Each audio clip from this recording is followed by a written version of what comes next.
அன்பு ஊடக நண்பர்களுக்கு வணக்கம். இன்று மதுரைக்கு என்னுடைய குடும்பத்தினருடன் ஒரு ஆன்மீக பயணத்திற்கு வருகை தந்திருக்கின்றேன். காலையில் கள்ளழகர் கோயிலுக்கு சென்று இப்பொழுது அம்மன் மீனாட்சி அம்மன் கோயில்.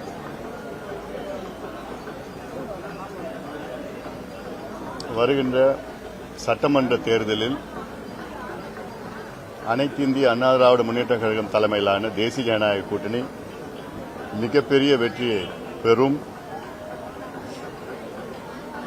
தமிழ்நாட்டில் உள்ள அனைத்து தரப்பு மக்கள், குறிப்பாக உழைக்கின்ற வர்க்கம், பாட்டாளி வர்க்கம், அரசு ஊழியர்கள், இளைஞர்கள், பெண்கள், பெற்றோர்கள் திமுக மீது மிகுந்த கோபத்தில் இருக்கின்றார்கள். கடந்த சட்டமன்ற தேர்தலுக்கு முன்பு திமுக தலைவர், இன்றைய முதலமைச்சர் திரு ஸ்டாலின் அவர்கள் 505 வாக்குறுதிகளை கொடுத்தார்கள்.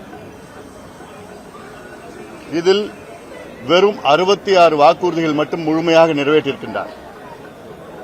அதனால்தான் இன்று ஒரு பக்கம் சத்துணவு ஊழியர்கள் போராட்டம், அடுத்த பக்கம்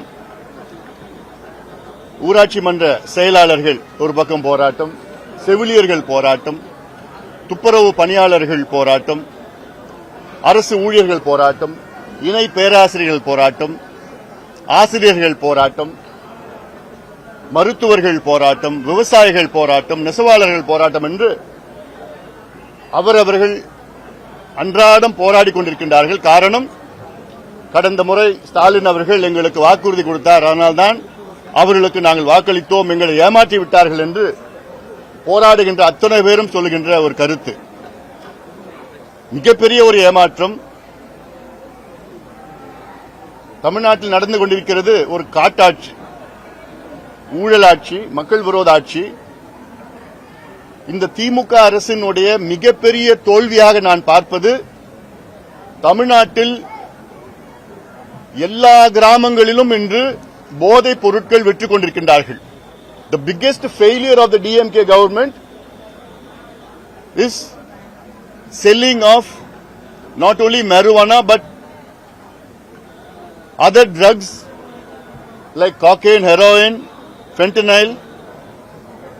அதாவது அமெரிக்காவில் எந்தென்ன போதைப் பொருட்கள் கிடைக்கிறதோ அத்துணையும் தமிழ்நாட்டிலே நகரங்கள் மட்டும் கிடையாது, பள்ளிக்கூட வாசல் கிடையாது, கல்லூரி வாசல் மட்டும் கிடையாது, கிராமங்களிலே கிடைத்துக் கொண்டிருக்கிறது. அதாவது இந்த ஒரு தலைமுறையை நாசப்படுத்திக் கொண்டிருக்கின்ற திமுக அகற்றப்பட வேண்டும்.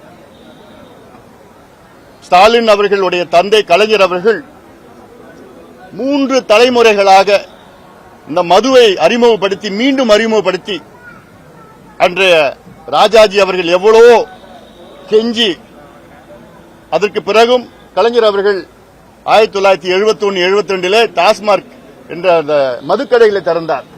3 தலைமுறையில் நாசப்படுத்தி, இப்பொழுது ஸ்டாலின் அவர்கள் இந்த ஒரு தலைமுறையை போதைப் பொருட்களால் நாசப்படுத்தி விட்டார். அத்துணை குடும்பங்களும், தமிழ்நாட்டில் அத்துணை குடும்பங்களும், பெற்றோர்களும், பெண்களும் இன்று கோபத்தில் இருக்கின்றார்கள். தமிழ்நாட்டில் சட்டம் ஒழுங்கே கிடையாது.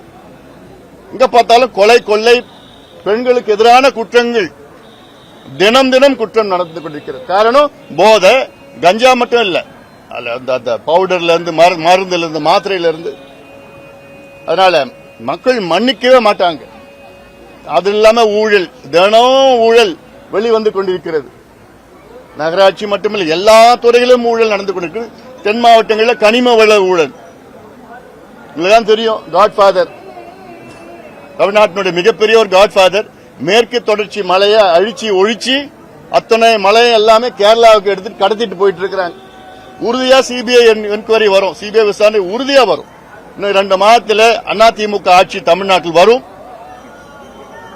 எங்கள் கூட்டணி தேசிய ஜனநாயக கூட்டணி, அதிமுக தலைமையிலான கூட்டணி, அதிமுக ஆட்சி வரும்.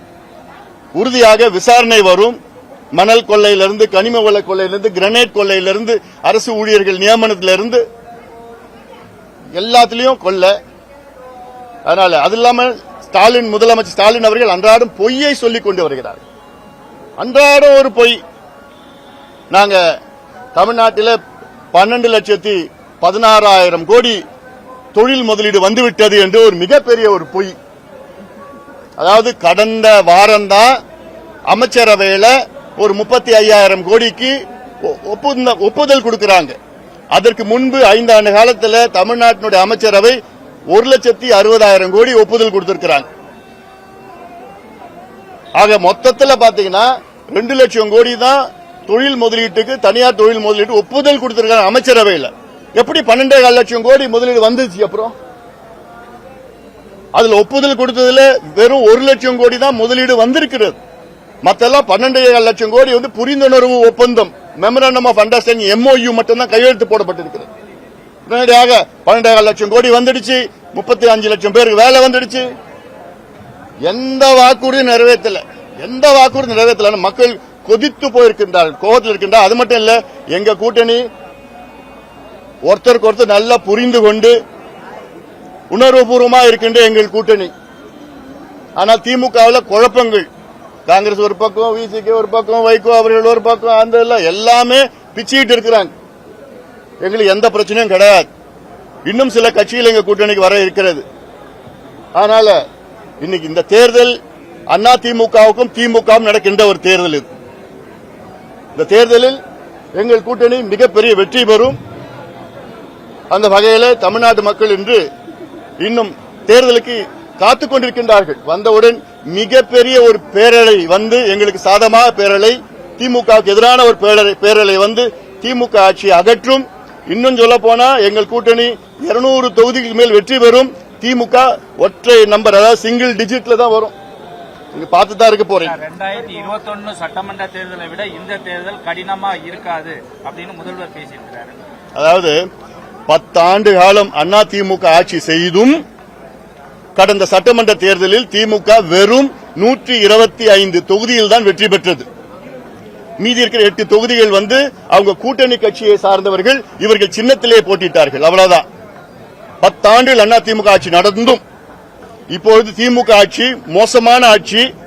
தமிழ்நாட்டில் 16 தேர்தல்கள் பார்த்திருக்கிறது. அதில் 12 முதலமைச்சர்கள் தமிழ்நாட்டை ஆண்டிருக்கின்றார்கள். அதில் மிக மோசமான ஒரு முதலமைச்சர் இப்பொழுது இருக்கின்ற மு க ஸ்டாலின் அவர்கள்.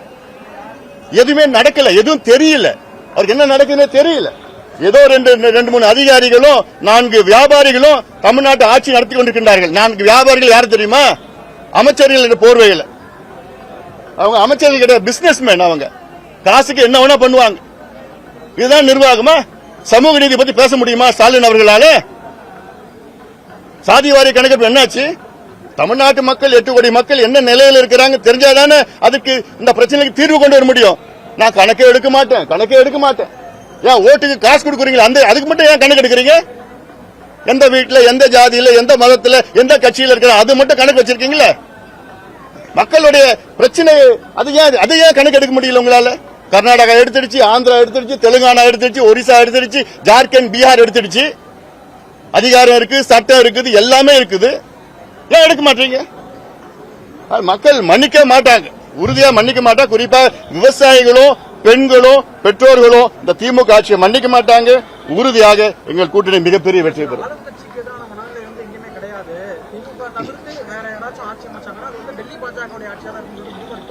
அதாவது அன்றாடம் அவருக்கு பயம் வந்துடுச்சு. அன்றாடம் ஏதோ உளறி கொண்டிருக்கின்றார். அந்த பயத்தில் ஏதாவது சொல்லணும். ஏன்னா மக்கள் அவர் மீது நம்பிக்கை முழுமையை இழந்து விட்டார்கள். ஏதாவது இந்த 45 நாள்ல 26 அறிவிப்புகள், உங்களோட ஸ்டாலின், அவங்களோட ஸ்டாலின், நலமான ஸ்டாலின், நலம் இல்லாத ஸ்டாலின், இதெல்லாம் ஒரு அறிவிப்பா? ஏன் 5 ஆண்டுகள் என்ன பண்ணீங்க? கடைசி நேரத்தில் இப்ப என்ன அறிவிப்பு உங்களுக்கு? இளைஞர்கள் வந்து அவங்க மனசுல இதெல்லாம் சொல்லணுமா? அது என்ன அறிவிப்பது? கனவை சொல்லுங்கள் இளைஞர்களே. இளைஞர் என்ன சொல்ல போறாங்க முதலமைச்சர்கிட்ட? ஐயா முதலமைச்சர் அவர்களே, எங்க கனவு, இளைஞர்களுடைய கனவு என்ன? தமிழ்நாட்டில் கஞ்சா இருக்கக்கூடாது, போதைப் பொருட்கள் இருக்கக்கூடாது, சாராயம் இருக்கக்கூடாது, மது இருக்கக்கூடாது, ஊழல் இருக்கக்கூடாது, லஞ்சம் இருக்கக்கூடாது, விவசாயிகள் மகிழ்ச்சியா இருக்கணும், நீர் மேலாண்மை முக்கியத்துவம் கொடுக்கணும், ஆத்துல தடுப்பணை கட்டணும், ஆறுகளை அழிக்கக்கூடாது, கல்வி இலவசமா தரமா கொடுக்கணும், சுகாதாரம் இலவசமா தரமா கொடுக்கணும். இதுதான் இளைஞர்களுடைய கனவு. இதுல ஏதாவது ஒண்ணு நிறைவேற்ற முடியுமா ஸ்டாலின் அவர்களால? நிச்சயமா முடியாது. சார், எங்களிடம் இருக்கிற தரவுகளின் அடிப்படையில் தலைவர் நீங்க தான் சொல்லிட்டு இருக்காங்க தேர்தல் ஆணையம். அதெல்லாம் முடிஞ்சு போன கதையை ஏன் பேச ஐயா காட்டி நீங்க அனுசரிச்சு இல்ல இனிவதற்கான வாய்ப்பு இருக்கா சார்? முடிஞ்சு போனது எதை பத்தி பேசிட்டு இருக்கு? இல்ல, இனிவதற்கான வாய்ப்பே இல்லையா சார்? சார் ஒரு நிமிஷம் சார். காங்கிரஸ் வந்து கூட்டணியில ஆட்சியில பங்கு கேட்டது, அதே போல நீங்க ஏதாவது ஆட்சியில பங்கு கேட்கிற மாதிரியாவது நான் சொல்லி அதிமுக ஆட்சின்னு சொல்லிட்டேன்.